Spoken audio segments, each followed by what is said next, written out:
Boa tarde a todos. Só para avisar que o Cláudio ele deve chegar durante o início da apresentação, mas ele está a caminho. Tá? Falar do processo de envelhecimento, os impactos do envelhecimento populacional no complexo econômico e industrial da saúde. Já foram apresentados, mas agradecendo mais uma vez o Marco, José Eustáquio, Cláudio que ainda não chegou, o Alexandre Kalash.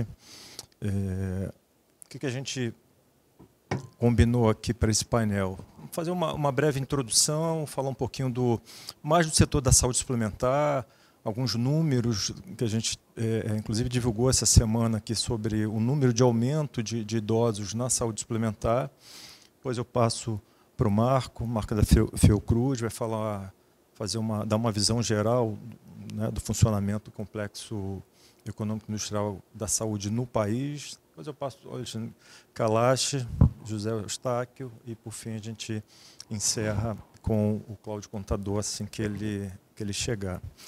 Essa semana a gente divulgou os dados de beneficiários da saúde suplementar e um dado que chamou a atenção, a gente até mudou a forma como a gente apresenta esses dados e até a partir de um ponto que me trouxeram na semana passada. Eu estava na semana retrasada em São Paulo e alguém veio falar que uma determinada operadora tinha 1000 centenários numa determinada operadora. E aquele dado me chamou a atenção e coincidiu com uma entrevista que a gente deu para o Valor Econômico, em que a jornalista pediu o número de idosos, só que de uma forma diferente da forma como a gente costuma divulgar os dados no setor.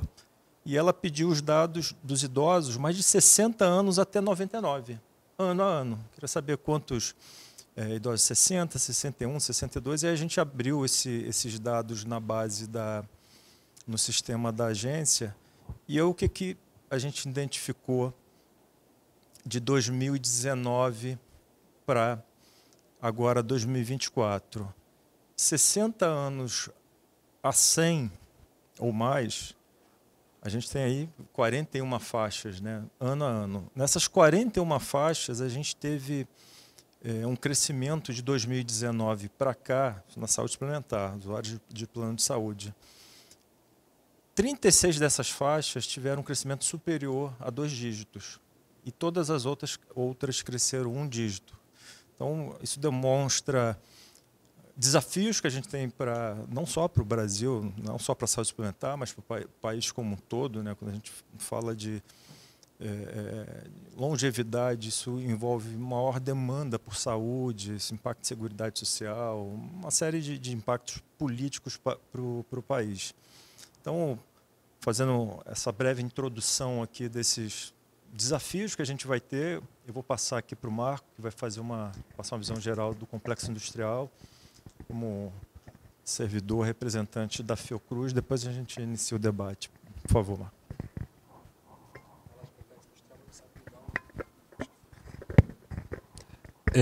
Muito boa tarde. Obrigado, Maurício, pela apresentação.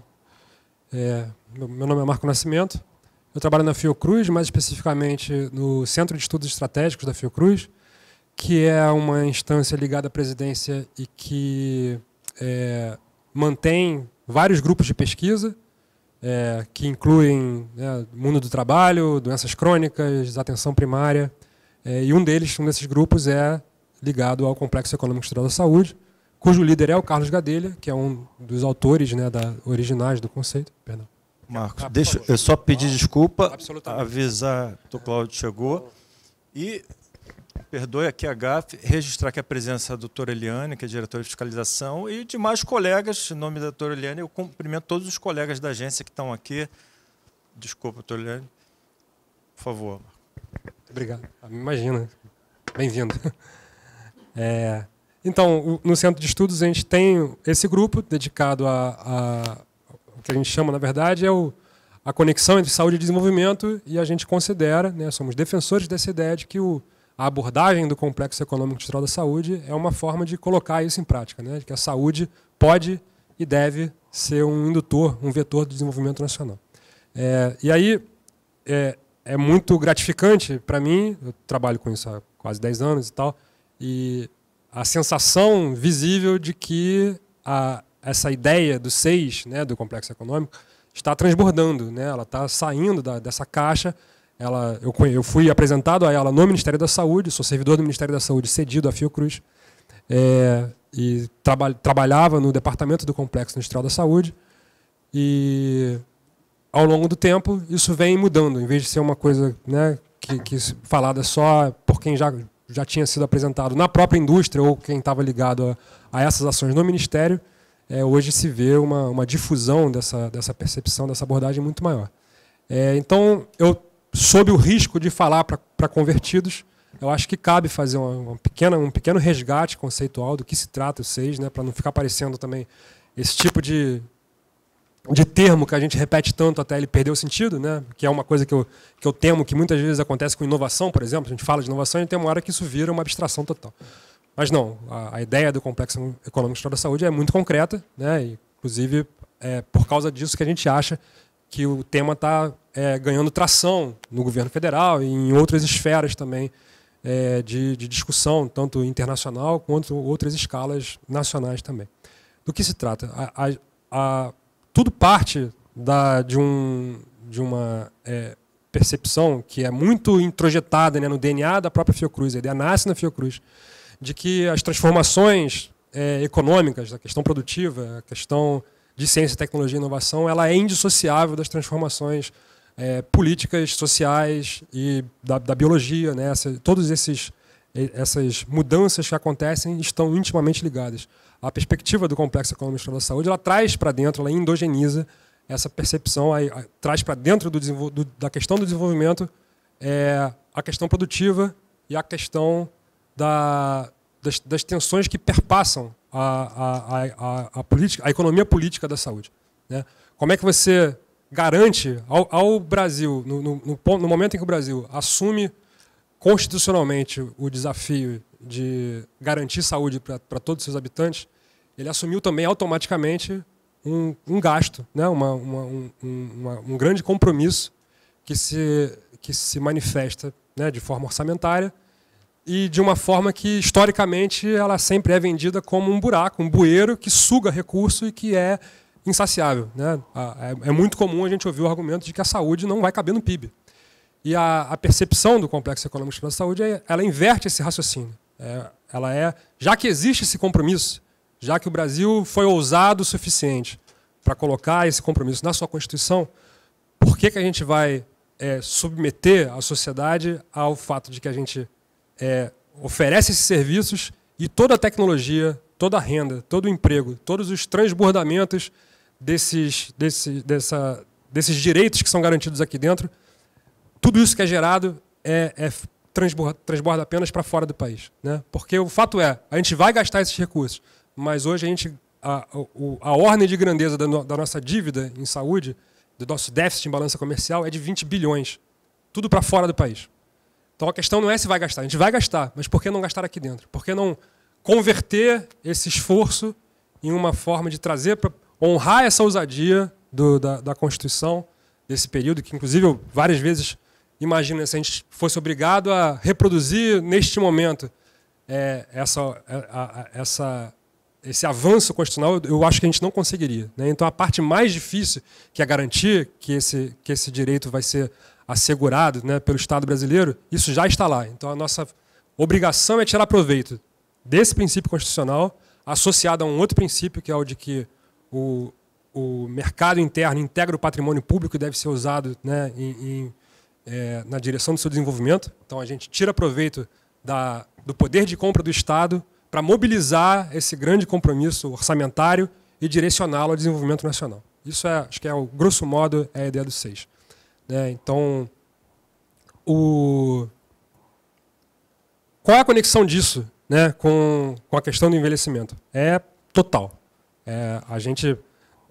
Eu não sou um especialista em envelhecimento, estudo centro, para isso temos outros especialistas aqui, mas eu acho que a minha função, ao tentar conectar essas duas coisas, é o fato de que o envelhecimento da população e a pressão que isso vai exercer sobre o Complexo Econômico Industrial da Saúde vão estar acontecendo junto com várias outras transformações, né? O SEIS vai estar evoluindo também e a a exortação ou o alerta que eu acho que me cabe aqui, como Fiocruz, fazer, é que a gente tem que, neste momento, né, e eu acho que a gente, inclusive por causa da notícia, né, fomos dormir ontem com a notícia de que estava acontecendo algo no hemisfério norte e acordamos hoje com a notícia de que isso realmente aconteceu.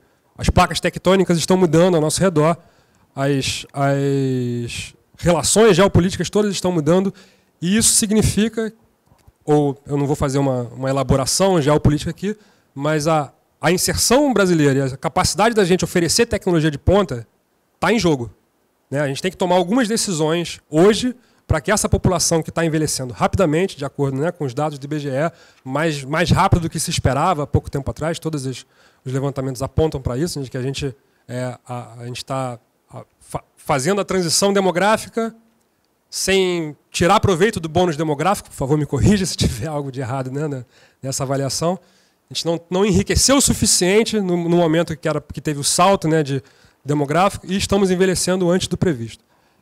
E o pior dos mundos seria se isso tudo acontecesse sem que a gente tenha a infraestrutura, a formação de recursos humanos, a absorção, a internalização, a nacionalização de tecnologias suficientes para tomar conta das pessoas, dos brasileiros idosos de daqui a poucas décadas. Né? E, na verdade, os de já, neste momento.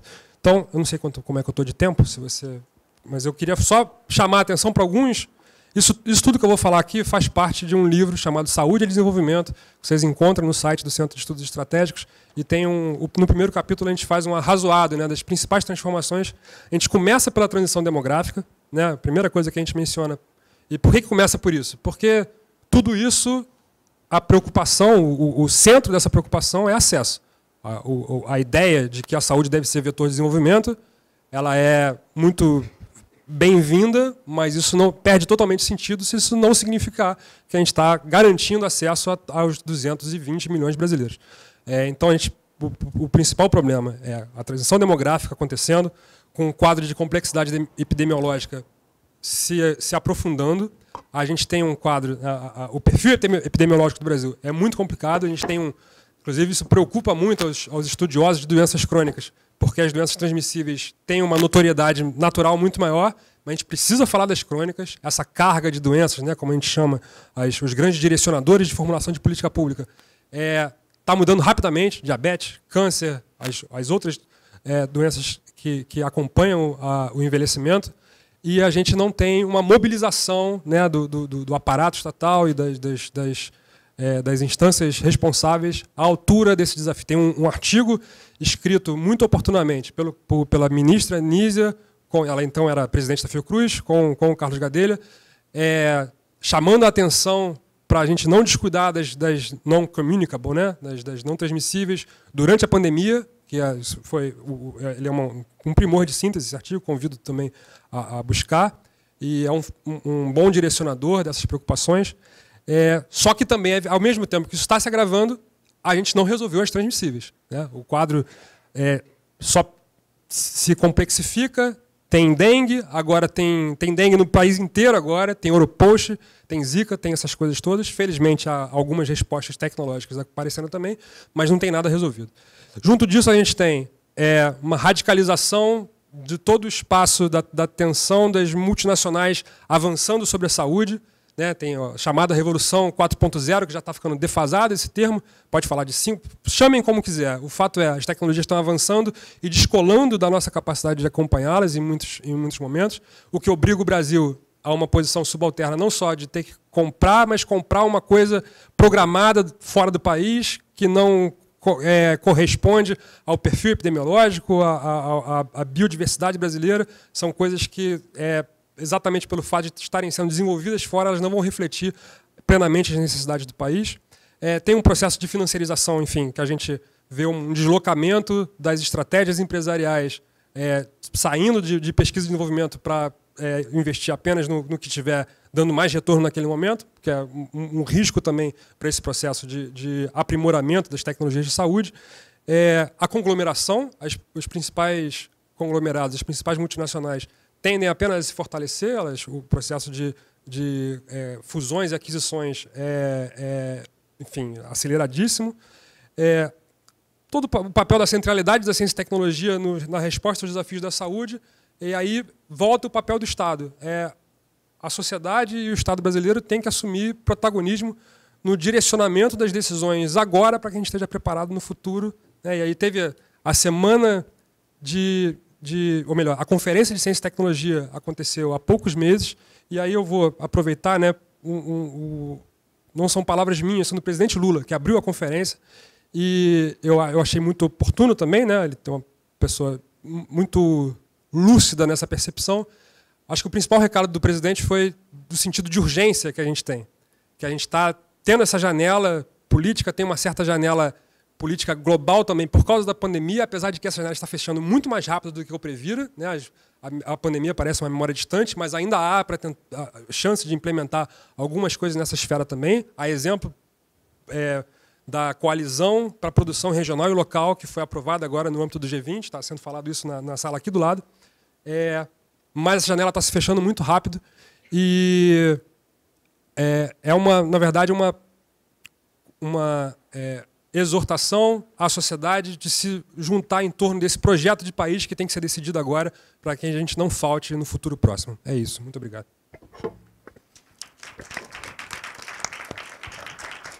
Obrigado, Marco.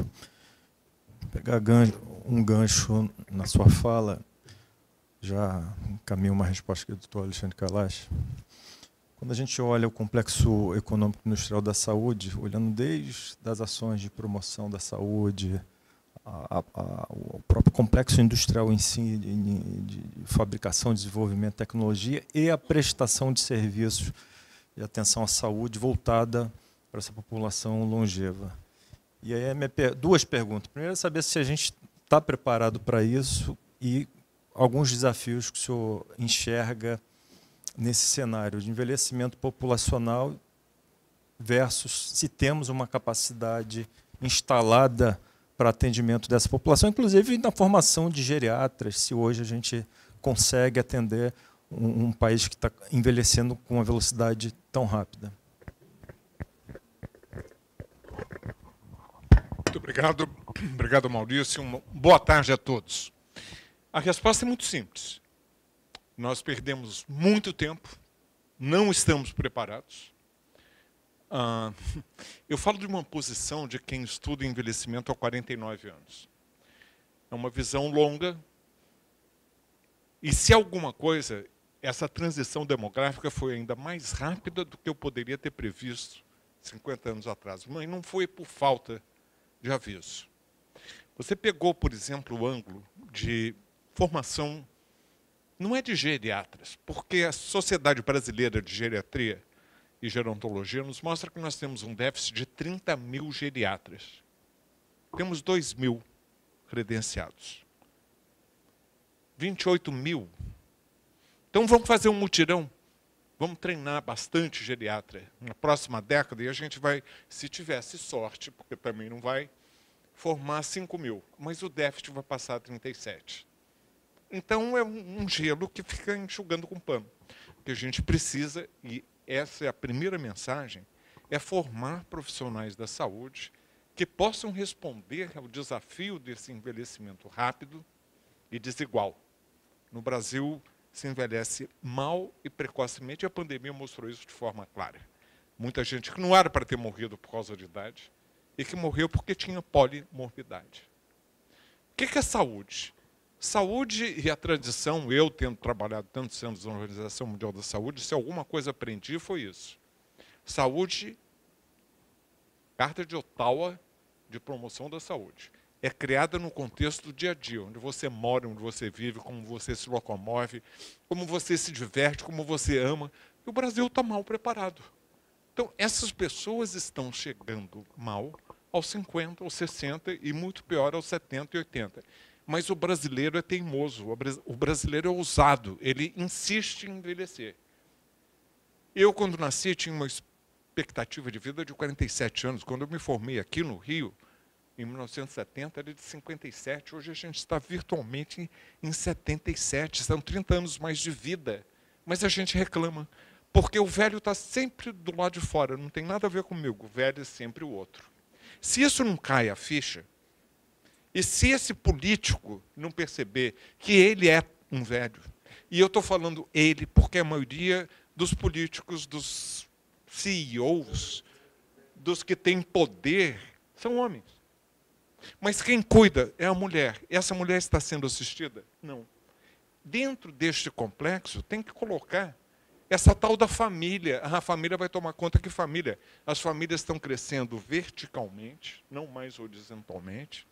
Não é incomum você ter na mesma família bisavó, avó, pai, filho, neto. É tudo assim. Né? Eu tinha uma avó com 17 irmãos e irmãs, um avô com 13. Multiplica pelos cônjuges, eu era cercado de velho. E de primo também. E é uma coisa legal, porque você, com os primos, você briga e brinca, e aprende. E com os velhos você ouve histórias e leva apito, também aprende.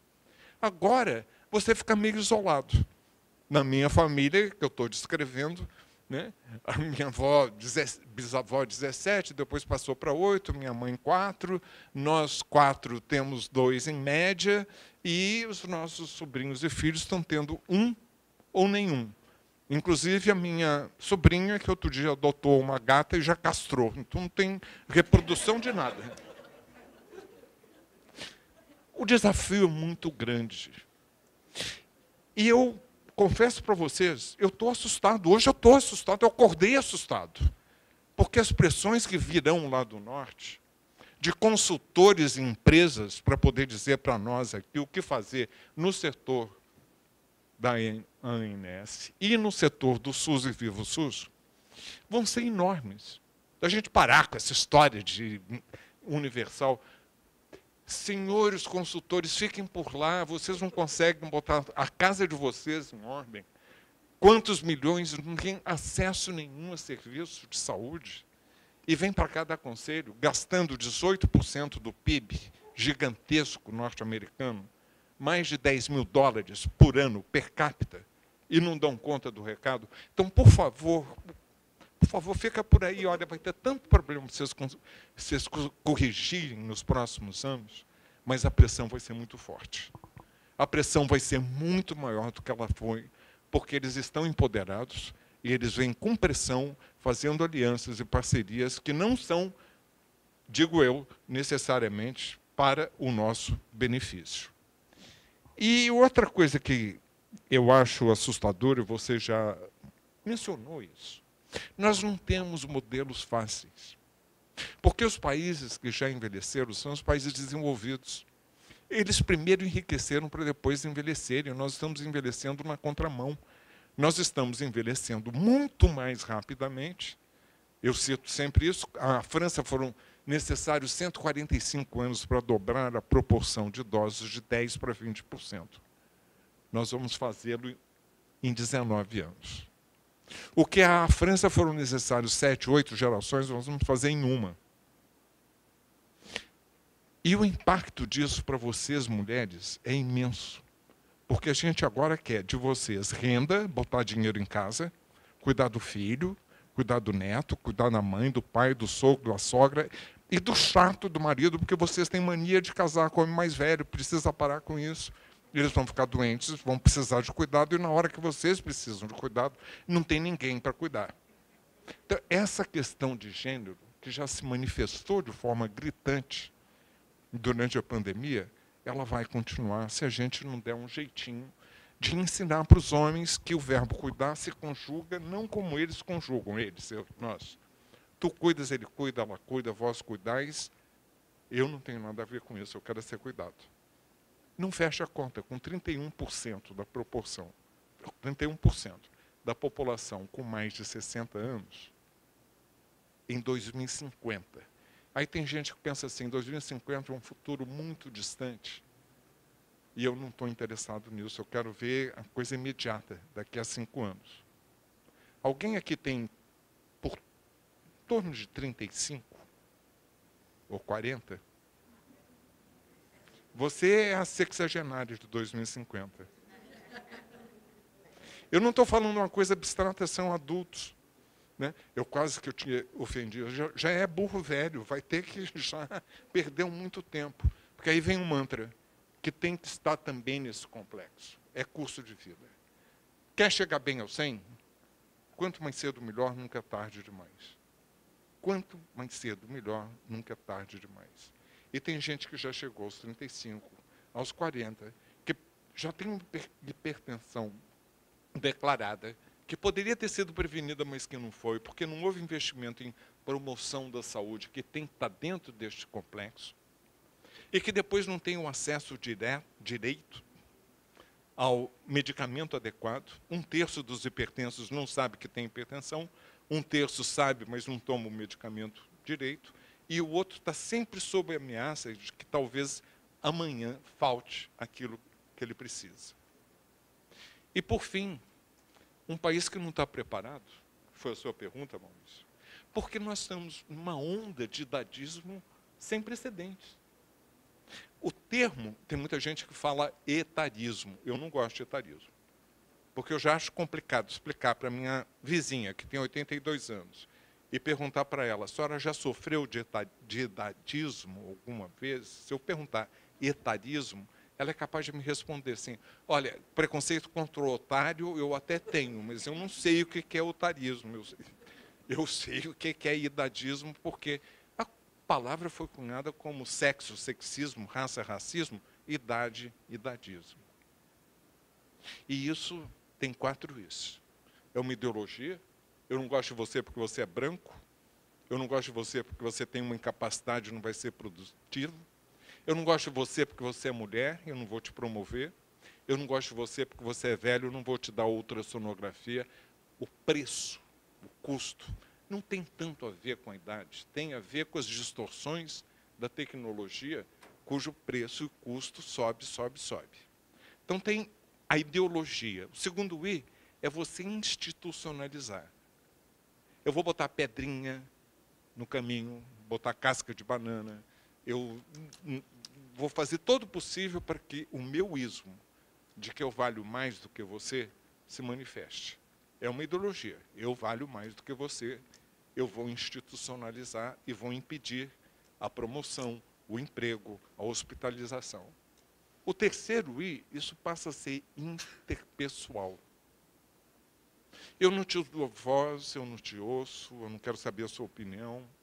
E a sua autoconfiança vai diminuindo, diminuindo, diminuindo, até que termina no 4º I, que é internalização. Eu acabo acreditando que eu valho realmente menos do que você.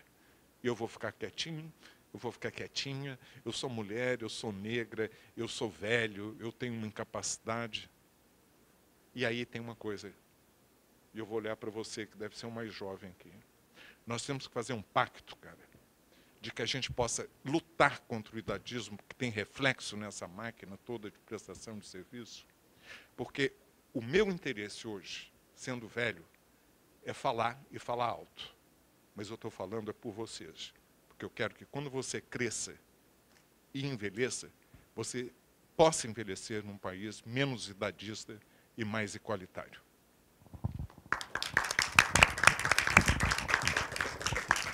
Obrigado, Alexandre Kalash. Pegando um gancho, já passar aqui para o professor Eustáquio, doutor em demografia. Faço a mesma pergunta. Estamos preparados para esse processo de envelhecimento tão rápido? Obrigado, Maurício. Prazer estar aqui nessa mesa. Boa tarde para todo mundo. Eu vou pedir desculpa que eu estava meio gripado, eu estou com dificuldade de ouvir, estou me ouvindo assim com eco. Então, se eu falar alguma bobagem aqui é por causa disso. Bom, eu achei super interessante a gente começar a primeira fala dizendo sobre transição demográfica. E como demógrafo que estuda transição demográfica, eu fico muito feliz de estar aqui discutindo um tema desse. E só para dizer para vocês o seguinte, eu considero a transição demográfica a maior conquista da humanidade. Tá? É simples assim. Por quê? Desde o surgimento do Homo sapiens, há 200 mil anos atrás, as taxas de mortalidade sempre foram altas. Muito. 200 mil anos de taxas muito altas. Tá? A expectativa de vida ao nascer da população mundial, há 200 anos atrás, 250 anos atrás, estava em torno de 25 anos para a criança que nascia. É claro que algumas pessoas viviam mais, porque essa expectativa de vida é uma média. E aí, o que acontecia? Como a humanidade não conseguia reduzir as taxas de mortalidade, o jeito era aumentar as taxas de fecundidade. Então, a sociedade se organizou com casamento, com uma série de medidas de incentivar as famílias e as pessoas a terem muitos filhos, tá? Para compensar, senão a população desaparecia. Quem não conseguiu aumentar a taxa de fecundidade desapareceu. Os maias, né, a Ilha de Páscoa, etc., desapareceu. E aí chegou no século XVIII, século XIX, aconteceu a maior conquista da história da humanidade, que foi o começo da redução das taxas de mortalidade, né, que caíram no século XIX, continuaram caindo no século XX e estão continuando caindo no século XXI. Então, a expectativa de vida média mundial, que estava em torno de 25 anos a 200 anos atrás, ela está chegando a 75 anos. Triplicou, né, em 200 anos. Isso nunca tinha acontecido antes, nos 200 mil anos da história da humanidade, nem vai acontecer no futuro, porque você tem um teto biológico da longevidade. Então, você não vai triplicar, não vai dobrar novamente a expectativa de vida. Tem muita dúvida se a gente vai chegar na expectativa de vida a 95 anos de expectativa de vida ao nascer. Tá? Talvez fique em 90 anos a expectativa. É claro que algumas pessoas vão chegar a 100, 110, 115, mas a expectativa vai ficar por aí. Então, assim, a redução da mortalidade no mundo é uma conquista fantástica, né? Se a vida é um direito humano, né, a longevidade, uma vida, né, com mais saúde e com mais tempo, faz parte desse direito humano, você ter essa vida longeva e saudável. Tá?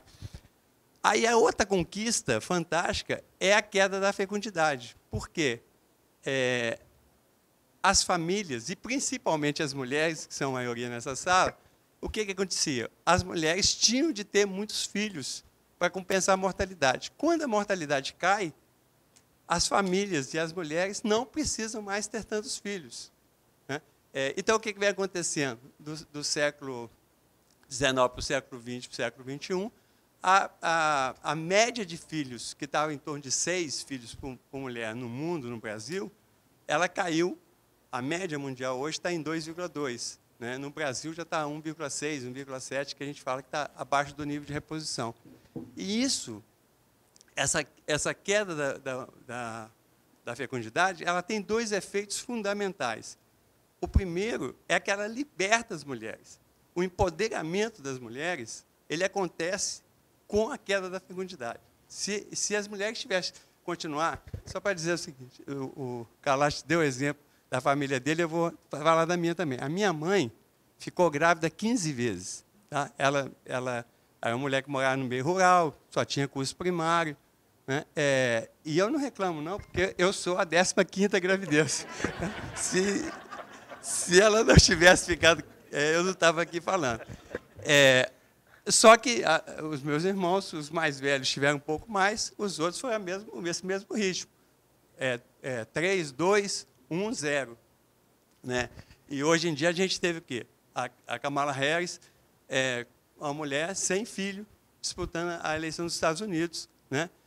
Que os republicanos falaram que é a childless cat lady, né? E em São Paulo nós tivemos a Tabita Amaral, que o adversário dela disse que ela não podia ser prefeita porque ela não tinha casado e não tinha ter filho. Então, esses preconceitos, que vão além do idadismo, aí, né, eles estão presentes, né, mas a transição demográfica ela libertou as mulheres. Né? Então, as mulheres têm que fazer uma oração todo dia em homenagem a essa transição demográfica, que ela foi fundamental. A outra coisa que a transição demográfica faz é que ela muda a estrutura etária. Né? Veja só, em 200 mil anos, a estrutura etária do mundo, do Brasil, o Brasil não existia, mas do mundo, era uma estrutura jovem. mais da metade da população tinha menos de 18 anos de idade, ou seja, era de menor, né? Durante 200 mil anos. Quando acontece a transição da fecundidade, é que a estrutura etária começa a mudar, né? A pirâmide começa a mudar, né? E, quando ela começa a mudar, acontece uma coisa fantástica, que é o seguinte, foi falado aqui, o primeiro bônus demográfico. Por quê? Você reduz essa base da pirâmide, essas crianças, que eram a grande maioria da população, ela começa a reduzir e começa a ter uma proporção muito maior de pessoas em idade produtiva. Então, cresce a quantidade de pessoas em idade produtiva e diminui a quantidade de crianças e adolescentes que eram considerados dependentes. E ainda não aumentou a quantidade de idosos. Então, esse período, a razão de dependência demográfica, ela se reduz. E, quando isso acontece, isso dá um impulso na economia, né? Dá um impulso nas condições sociais de qualquer país. Então, todo país rico do mundo, ele é rico porque passou pela transição demográfica. Não existe país rico, quando eu falo rico, com alto IDH, com alto padrão de vida, não existe nenhum país rico no mundo que não passou pela transição demográfica. A transição demográfica é uma condição sine qua non, né? Se não passou pela transição demográfica, não é rico. Tá? Pode pegar qualquer país que tem IDH acima de 0,800, todos passaram pela transição demográfica. Aí vem a pergunta que o Maurício fez. O Brasil, como é que está o Brasil nessa situação? O Brasil e alguns outros países que iniciaram a transição da fecundidade mais recentemente, eles ainda estão num processo de envelhecimento, né? Por exemplo, o Japão é o país mais envelhecido do mundo. Você tem, redundando, 30% da população com 60 anos e mais. A gente, no Brasil, tem em torno de 15% com 60 anos e mais. A gente vai chegar lá, quer dizer, o Brasil, o Japão, vai chegar com mais de 40% no final do século da população, com mais de 40% da população com mais de 60 anos e mais. E o que acontece nessa transição demográfica no Brasil, nesse primeiro bônus demográfico do Brasil, né, o Brasil não deu o salto, né, por exemplo, que a Coreia deu, que Taiwan deu, né, até que Tailândia deu, ele não deu o salto para os países de renda alta. A gente era um país de renda baixa, país pobre, rural, passou a ser um país urbano, industrial, de serviços, de renda média, mas não conseguiu dar o salto para a renda alta, né? Então, essa é a diferença do Brasil para os outros países. A gente aproveitou em parte, a gente deu um primeiro passo, mas não deu o passo seguinte, né? Então, o que está acontecendo com o Brasil? A gente está envelhecendo, e aí vem essa máxima, que eu não sei quem falou primeiro, mas todo mundo repete, que o Brasil está envelhecendo antes de enriquecer, né? Essa que é a situação atual. É possível a gente dar o salto para o país rico antes de envelhecer completamente? Eu acho que é possível, né? É cada vez mais difícil, mas ainda é possível, ainda tem uma janela para se aproveitar. E aí tem alguns países que já estão mais envelhecidos discutindo não só um segundo bônus demográfico, que é o bônus da produtividade, como um terceiro bônus demográfico, que é o bônus da longevidade, né? Então, se a gente juntar o finalzinho do primeiro bônus demográfico no Brasil com o segundo bônus e o terceiro bônus, a gente tem ainda uma chance, né, de enriquecer paralelamente ao processo de envelhecimento populacional. E, para entrar na discussão que o Marco falou, a questão do complexo econômico industrial da saúde é fundamental. Eu vou dar um exemplo muito simples. Na pandemia, o Brasil não tinha máscara, né? Não tinha máscara para as pessoas uma coisa elementar que qualquer costureira faz uma máscara. É uma coisa muito simples. Nós tivemos de importar não sei, bilhões, não sei o número direito, mas foi impressionante. A gente não tinha respirador. Né? Então, eu não estou falando em ressonância magnética, coisas, tecnologias super sofisticadas. Estou falando de coisas extremamente simples que a gente precisa de enfrentar. Como que encaixa as duas coisas? Eu vejo o seguinte, pessoal, o Brasil, a população de 50 anos e mais, ela já ultrapassou a população de 0 a 14. A população de 60 anos e mais vai ultrapassar, nos próximos 5 anos, a população de 0 a 14. E a população de 80 anos e mais vai ultrapassar a população de 0 a 14 lá para 2080, mais ou menos. Então, a gente vai ter mais de 50% da população brasileira com 50 anos e mais de idade. A gente tinha mais de 50% da população com menos de 18. A gente vai ter mais de 50% com 50 anos e mais. Então, o que a gente tem que, qual que é a tarefa que o Brasil tem que fazer? Ele tem que encaixar esse tsunami prateado, né, que é essa onda de envelhecimento que a gente vai ter agora no século XXI, com essas necessidades da economia. E, por exemplo, a saúde, eu não acho que a saúde é a salvação para a economia, não. Eu acho que é um conjunto de... Né, alimentação é fundamental, transporte é fundamental, vou listar todas as questões que são fundamentais. Mas a saúde é uma das áreas fundamentais da economia, né, que você pode encaixar perfeitamente esse crescimento de uma população, né, de 50 anos e mais, de 60 anos e mais, de 80 anos e mais, com o aperfeiçoamento desse complexo econômico industrial, né, que é fundamental, inclusive, para a gente, porque, veja só, não basta a gente, eu acho que o doutor Calé já falou, não basta a gente ter 80, 90 anos. Né? A gente tem de ter 80, 90 anos com saúde. Né? Então, tem que ser um envelhecimento saudável e ativo. Né?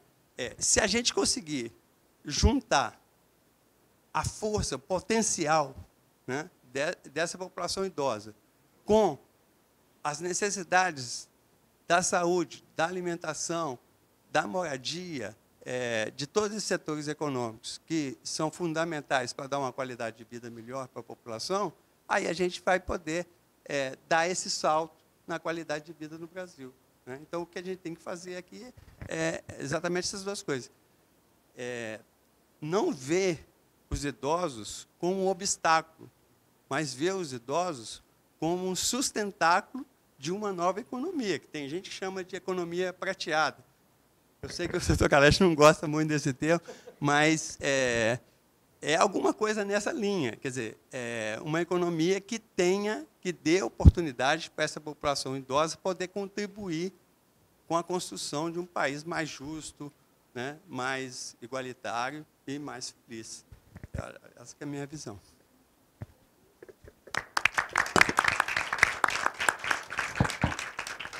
Obrigado, professor Eustáquio. Doutor Cláudio, pegar gancho aqui na fala do professor, a gente olha a complexidade que é o complexo econômico industrial da saúde, né? Eu falei anteriormente, desde das ações mais básicas de promover a saúde, prevenção de riscos e agravo, toda a parte industrial de produção de tecnologia, medicamentos, vacinas, até a prestação de serviço em si, atenção primária, secundária, terciária, onde o senhor enxerga que o Brasil pode avançar, precisa avançar dentro desse complexo econômico industrial? Obrigado, Maurício. Olha, para mim é um prazer enorme estar presente a esse grupo aqui.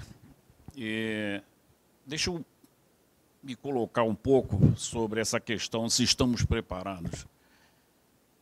Não tinha como estarmos preparados, porque a mudança demográfica no Brasil foi tão rápida que nenhum outro país estaria preparado para isso. puxar um pouco da minha experiência. Nos anos 80, o Brasil usava tábuas de mortalidade. O José Eustáquio acompanhou bem isso, dos Estados Unidos. Tábuas de sobrevivência nós não tínhamos. E me encarregaram de montar essas tábuas. Bem, nós fizemos 4 tábuas. Quando terminávamos a tábua, já estava desatualizada. As tábuas atuais, inclusive que estão nos planos de previdência e de vida, já estão desatualizadas. Isso mostra a dificuldade de acompanhar as mudanças que acontecem no Brasil. Então, era inviável, foi rápido demais, em nenhum momento, em nenhum outro país, seria possível acompanhar, ter essa preparação prévia, principalmente porque o Brasil não se prepara para nada, né? Lamentavelmente, a nossa cultura dificulta um pouco. Deixa eu puxar dar um pouco de otimismo aqui. A gente está precisando, né? O Brasil sempre surpreende. Esse é um país fantástico. Queira ou não, a gente consegue superar suas dificuldades. Eu tenho a impressão que eu sou o decano aqui da sala. Olha... Fala você. 79. 82. Agora Ganhei. eu vou falar aquela coisa para ganhar amigo no Brasil. Não parece. Obrigado. Modéstia. Não, esse é o caso. Eu sou um dos casos eu tenho empresa, eu sou ativo ainda. Esse bônus demográfico prateado, que você não gosta da palavra, mas é verdade. Ainda tem atividade. Bem,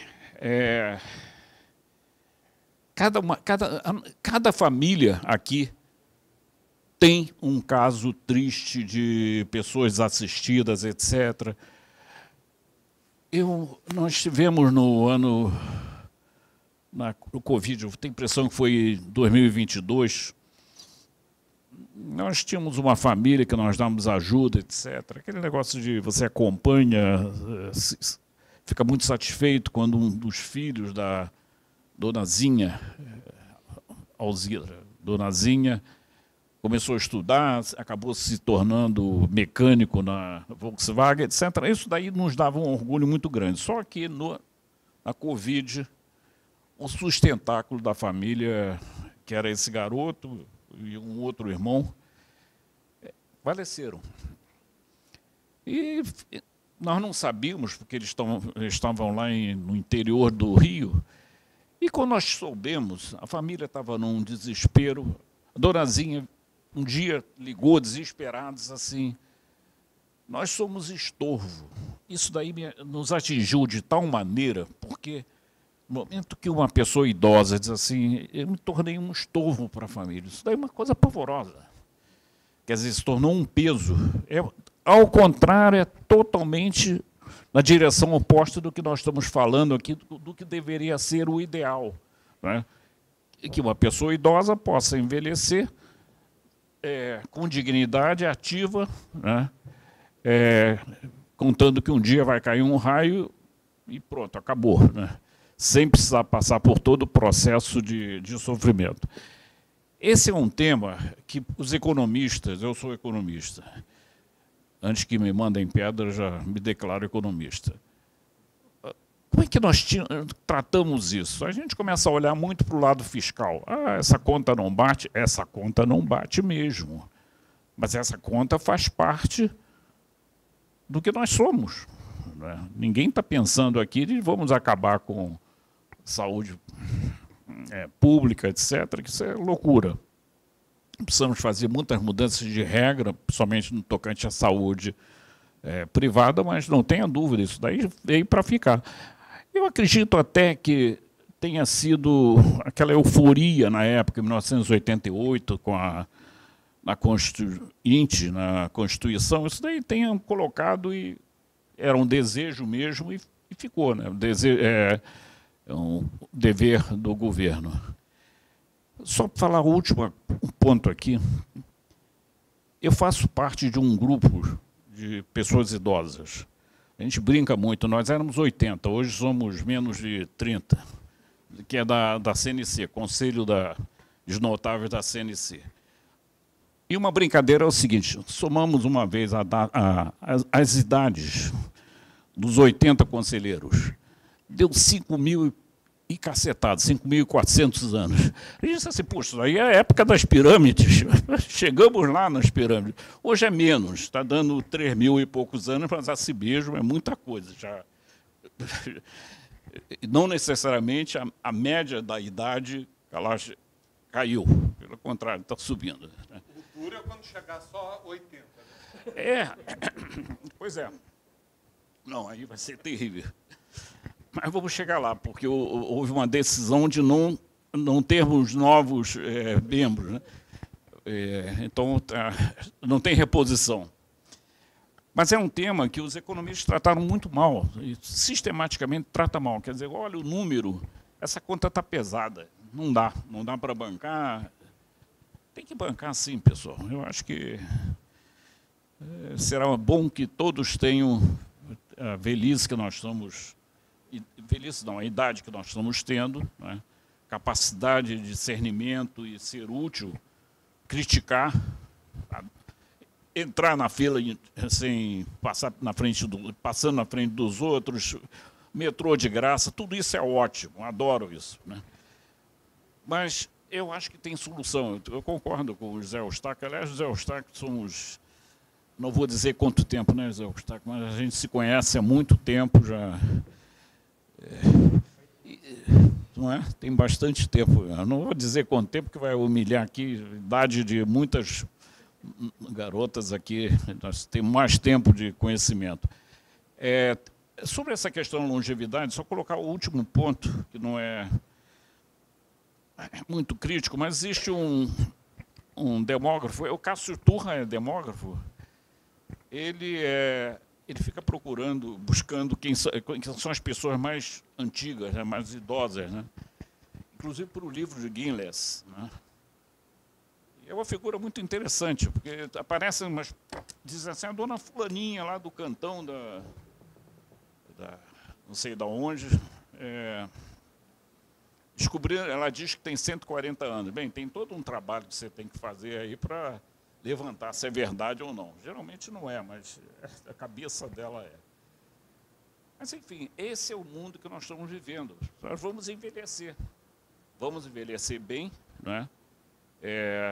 As famílias têm que entender isso, eu concordo plenamente. Recai sobre as mulheres, porque as mulheres é uma desgraça, mas elas sobrevivem a gente. Né? E nessas pirâmides etárias, para aqueles que observam isso, vão vendo que lá para cima vai ficando, o lado das mulheres vai ficando maior. Ou seja, isso é injusto, né? Mas faz parte da vida. Eu vou parar por aqui, Maurício. Você desculpe, eu cheguei atrasado porque eu me perdi. Porque eu descobri que eu estava no Rio Health Forum, eu estava no outro. Obrigado, doutor. Eu vou abrir para perguntas, se alguém quiser fazer alguma pergunta antes de encaminhar para o encerramento. Você me permite só, antes de alguma pergunta, só porque você falou, e é correto, eu não gosto dessa história de silver economy, economia prateada. Acho que isso é uma importação, um balela, porque, na verdade, o que existe é um endividamento prateado. As pessoas estão se endividando e chegando muito mal à velhice. E vão deixar de herança para suas famílias, não uma propriedade, mas uma dívida impagável, que é um peso muito grande. Isso por falta de políticas que deveriam ter sido implantadas lá atrás. Segundo, eu não estou falando desse governo, do passado ou do anterior. Não há preocupação com o envelhecimento. Nós fizemos um estudo, no meu Centro Internacional da Longevidade, estamos acabando agora um ciclo eleitoral.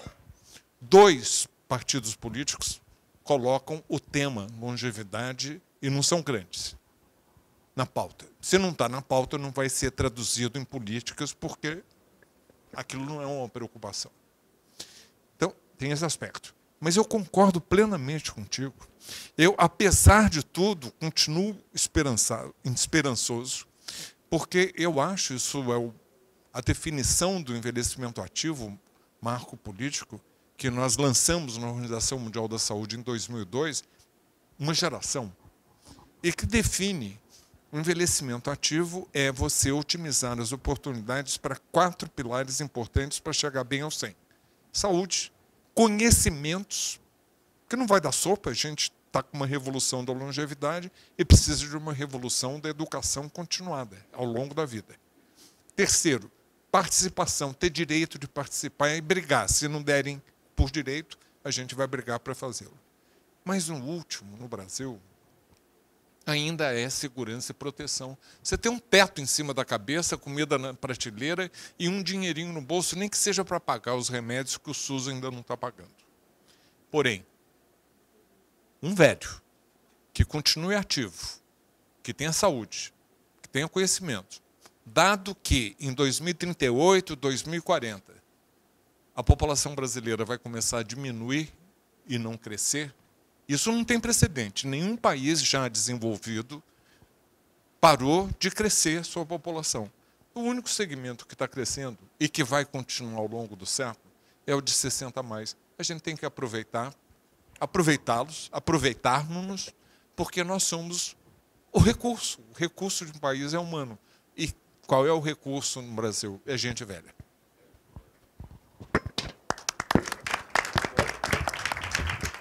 Se alguém quiser fazer alguma pergunta, abro aí para o pessoal da agência. Sem perguntas, eu então passo para as considerações finais, começar. Já está ligado? Isso é dificuldade de idoso, não consegue ligar os aparelhos, né? Pois é. Não. Não, mas o idoso se esquece que é isso mesmo. Eu acho que esse tipo de debate nós temos que ter com mais frequência. Eu concordo, Kalash, é isso daí. Os partidos não se preocuparam com a idade. Não existe política para isso no Brasil. Aliás, para poucos países existe isso, né? Nós temos que brigar de fato, né? A gente tem que o país tem que reconhecer que nós somos úteis, pô. Não é só brigar em fila de... Agora nem mais fila tem em banco, mas antigamente tinha, né? Você está com 82, você pega a fila da prioridade, Né? Pois é, eu não tenho dúvida.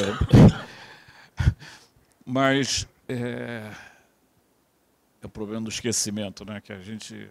Mas não, eu acho que é isso. Esse tipo de debate a gente tem que fazer com mais frequências. Eu fico muito satisfeito pelo Rio Health Forum tenha me convidado. E eu estou à disposição. Eu tenho trabalhado muito sobre esse tempo ultimamente, talvez até porque já estou fazendo parte desse grupo. E que eu ia falar um pouco aqui, acabei me esquecendo, era que o que está acontecendo, esse enorme problema de envelhecimento, a expectativa de vida crescendo do país, etc., isso pode ser visto por alguns como um problema. Em alguns países está acontecendo o contrário. Problema de nutrição, poluição, tabagismo, uma série de fatores estão diminuindo a expectativa de vida de países mais pobres, né? Então, existe esse outro lado também, e é gritante. 3, 4 anos de diferença em relação ao que, em condições similares, acontece em outros países. Eu acho fantástico. Foi muito... Peço desculpa ter chegado atrasado. Eu estava em outro fórum tentando me procurar. O José me chamou e... Obrigado.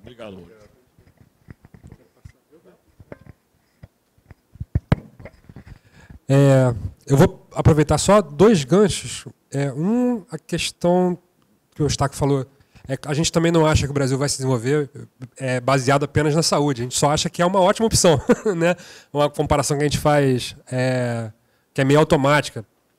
se eu tiver 1 minuto para falar o que é o complexo da saúde, eu falo, você já ouviu falar do complexo industrial militar americano? A gente quer falar fazer a mesma coisa com a vida, né, em vez de ser com a morte. Tal.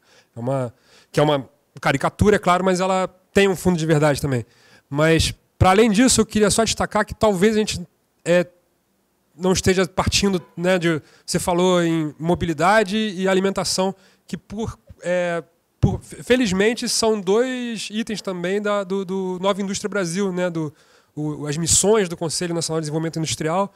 A concepção brasileira hoje, ela parte de pautas sociais também. Eu fico muito satisfeito de ver isso, porque também o envelhecimento saudável ele vai acontecer se esse idoso puder se locomover pela cidade, se ele tiver uma alimentação saudável também. Então, eu acho que a gente tem uma base a partir da qual trabalhar em cima para a gente promover essas mudanças. E eu acho que o professor Lamarck também mencionou, trazer o idoso para dentro dessa solução, né? Trazer a questão do envelhecimento como um orientador das políticas públicas e não como um fator exógeno, né? Acho que isso é que diferencia as políticas que dão certo de fato.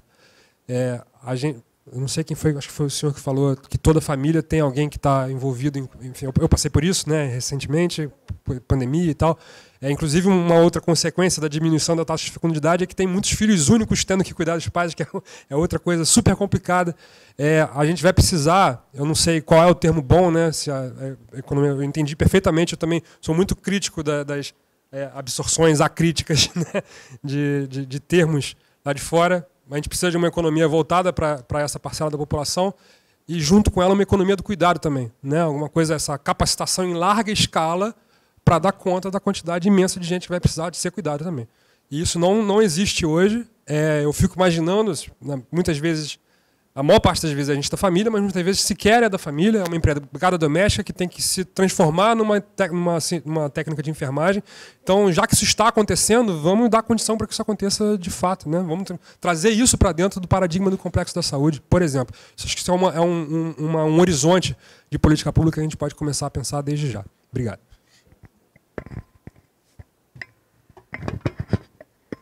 Ok. Primeira mensagem que eu deixo sempre muito clara, acho, nas minhas palestras. Se envelhecer é bom, morrer cedo é que não presta. Então, para de reclamar. Não é bom? Maravilha. Não, alternativa só tem uma. Segundo, eu concordo plenamente contigo. A grande conquista dos últimos 100 anos foi poder envelhecer como norma e não como a exceção de uma pequena elite. Não é isso que a gente quer. Então, vamos com fé, mas precisa de política para isso. Terceiro, é bom que a gente tenha diálogos como esse, mas é muito melhor quando a gente estiver na sessão plenária. Isso aqui está muito acanhado.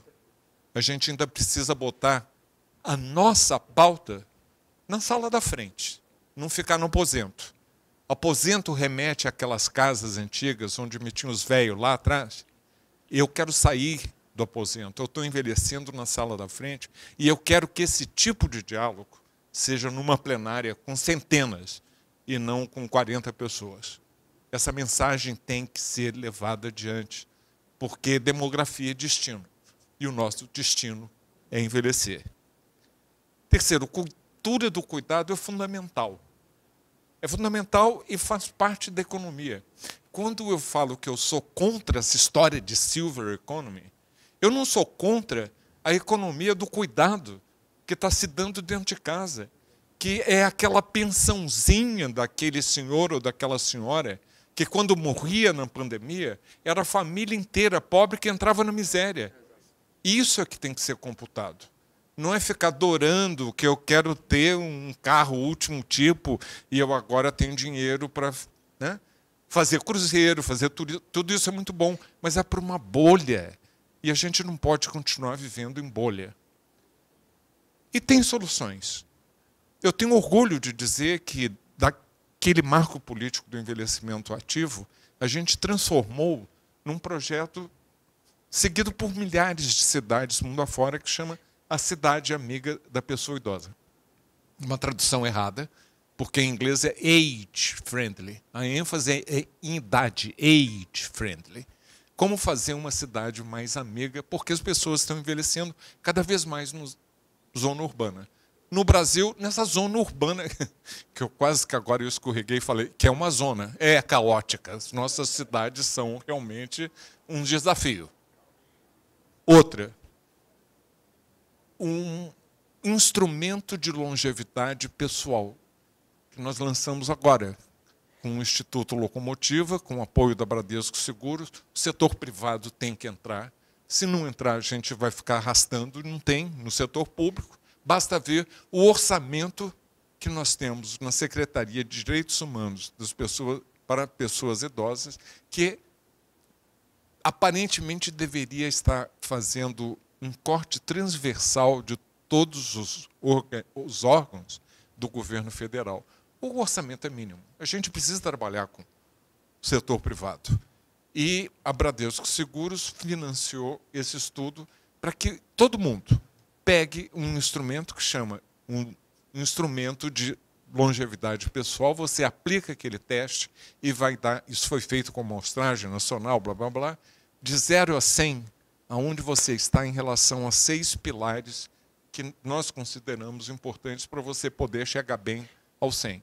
Aí você dá 64, o outro deu 78, aí você começa a discutir onde é que eu estou fraco, daqui a um ano eu vou repetir esse instrumento. É para estimular a discussão a nível individual, ou num grupo como esse, ou no chão da fábrica, ou numa empresa, para que isso possa fazer com que as pessoas discutam mais sobre longevidade. E o outro é o CAFÉ, é o Certificate of Age Friendly Employer. Ou seja, é um certificado que se dá a empresas que cumprem determinados pré-requisitos, mostrando que você tem políticas que são mais age-friendly e que estão abraçando e dando oportunidades reais para que você continue trabalhando aos 50, aos 55, aos 65, aos 70, desde que você tenha saúde e conhecimento. Eu estou com meu ouvido aqui ruim. Essa última fala do Dr. Kalash é fundamental, né? Quem puder continuar trabalhando, né, depois de 65, 70, 80, né, desde que esteja com saúde, é fundamental. Veja só, o século XXI é o primeiro século na história da humanidade, dos 200 mil anos, que a gente estava falando, que vai ter mais idoso do que crianças de 0 a 14 anos. A primeira vez na história da humanidade. E em vários países, como o Brasil, a gente vai ter mais pessoas de 50 anos e mais de idade do que de 0 a 49 anos. Tá? Então, o peso dessa população idosa vai ser enorme. Né? Aí é o seguinte, o pessoal chama essa população idosa de população prateada, né? Por causa do cabelo do Cláudio lá, que é prateado. E aí o pessoal chama de economia prateada. Careca não entra. Na economia prateada. É por isso que você não gosta de economia prateada. Agora que eu descobri agora por que ele não gosta. Mas então, assim, não importa. Vamos colocar outro nome, não tem problema. Né? Mas o que é a questão é o seguinte, é que a economia do século XXI, principalmente no final do século XXI, ela vai ser muito dependente dessa população de 50 anos e mais. É fundamental. Então, se a gente não aproveitar bem o potencial dessa população, a economia está perdida. Né? Ainda mais o Brasil, outros países da América Latina, que não aproveitaram bem o primeiro ponto demográfico. A gente tem que aproveitar. Veja só, a gente fala assim, tem de cuidar da população idosa. Vamos pensar o seguinte, o Brasil vai ter, em 2100, 40% da população com 60 anos e mais de idade e 52% com população de 50 ou mais de idade. Quem vão ser os idosos de 2100? Se a gente fala assim, temos de cuidar dos idosos de 2100. Quem que vai ser os idosos de 2100? Quem vai ter mais de 100 anos vai ser quem nasceu no século 20 e sobreviveu. As atuais crianças e adolescentes que sobreviverem vão ser os idosos de 2100. E as crianças que vão nascer entre 2024 e 2040, essas crianças que vão nascer, né, elas vão ser os idosos de 2100. Então é o seguinte, se alguém me perguntar como que eu vou cuidar dos idosos de 2100, sabe como é que eu vou falar? A primeira coisa é cuidar do pré-natal. É do pré-natal das mulheres que vão ter filho até 2040. Depois você tem que cuidar das crianças, né, dos adolescentes, que vão ser os idosos de 2100. E aí, assim, para fazer um contraponto,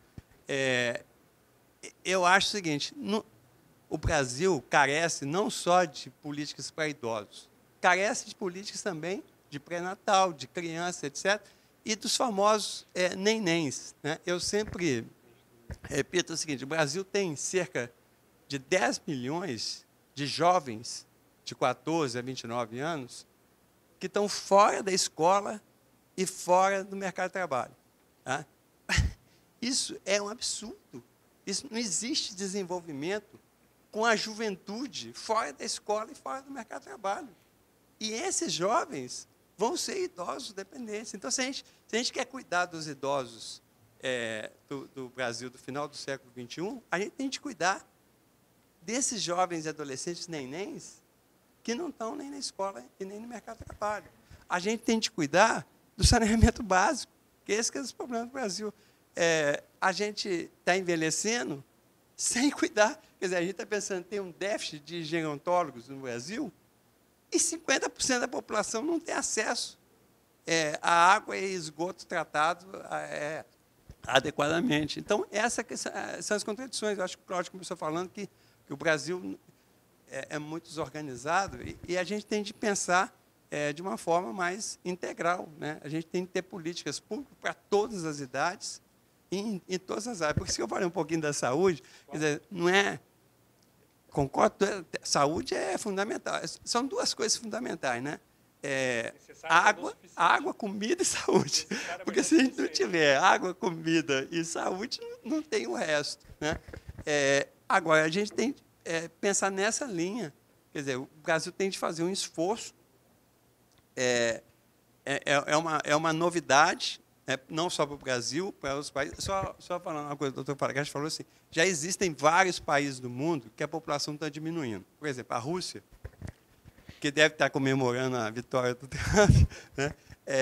A Rússia, a população está caindo desde 93. Ela está caindo. O Japão está caindo desde 2009. Cuba, a população já está caindo. Porto Rico está caindo. Jamaica está caindo. E a boa parte dos países europeus, principalmente que não recebem muita migração, a população já está caindo. E o Brasil, só ressaltar essa questão que o doutor Kalesch lembrou, nós vamos ter um momento único, que é o seguinte, por volta de 2040 até 2070, a população brasileira vai estar diminuindo, mas a população idosa vai estar crescendo. Então, assim, a proporção de idosos cresce muito por causa disso. A população total cai e a população de idosos cresce. Aí, depois de 2070, a de idosos também, em termos absolutos, ela vai começar a cair. Então, são desafios. Eu não sei se o termo certo é economia prateada, economia do complexo industrial da saúde, qual que é o termo. Mas a gente tem que enfrentar todos esses desafios para a gente chegar, no mínimo, né, num patamar de um Portugal, de uma Espanha, que é uma renda per capita aí, do mínimo aí dos países com melhor desenvolvimento humano no mundo. Obrigado, gente. Obrigado. Queria agradecer Cláudio, Marco, Alexandre Kalash, José Eustáquio, essa aula aqui durante quase 1h30 ou mais. Então, obrigado pela presença de todo mundo. A gente finaliza esse painel. Obrigado.